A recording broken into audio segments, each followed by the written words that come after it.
Ei, Migs, a gente está aqui com o Douglas, que é o chefe da juventude da ONU Habitat. Ele vai explicar pra gente o que está rolando na nossa área, na nossa quebrada de juventude, na ONU Habitat e da nova agenda urbana.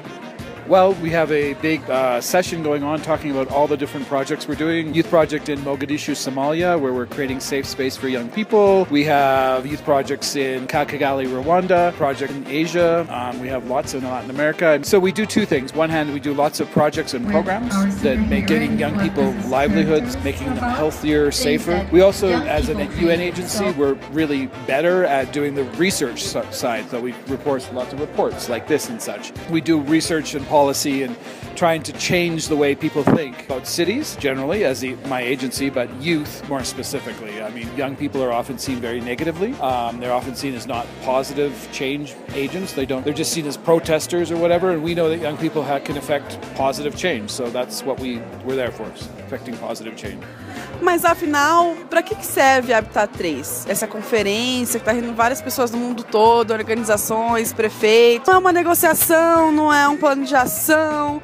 Doug, explica pra gente. I think everyone has a right to be cynical and cynical about, we see it globally right now. We have many people who are going to the streets, voting in really strange people because they're very cynical about government and governance and why does this have any impact or any influence on me? I totally agree that it's a challenge. But also we have to look somewhat positively to come together to talk about stuff. We're always looking at, well, what's the law and what's the legal stuff? But in a place like this where we can sit down and say, are cities even valuable? Should we even have them? I mean, and if we do, how can we make them better? And for youth, I mean, as any young person knows, oftentimes they're not respected. They're not respected for being good. They're just respected as being somebody or they're not respected for being the work that they do.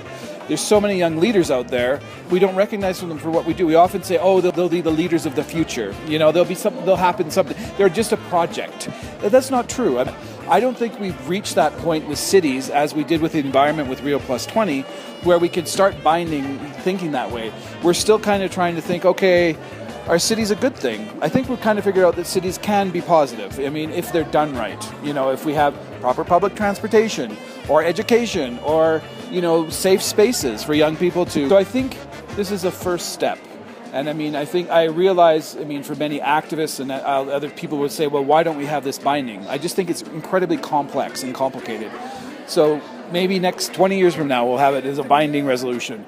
But right now, I think it's really valuable. And I think if you look at the number of mayors and the number of young people, this event here it's not that we know all the young people here. They just come and they're here and they're like, okay, well, let's talk about it. So this is less, so it's not Rio Plus 20, not what happened in Rio.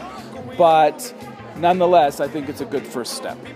Keep on keeping on.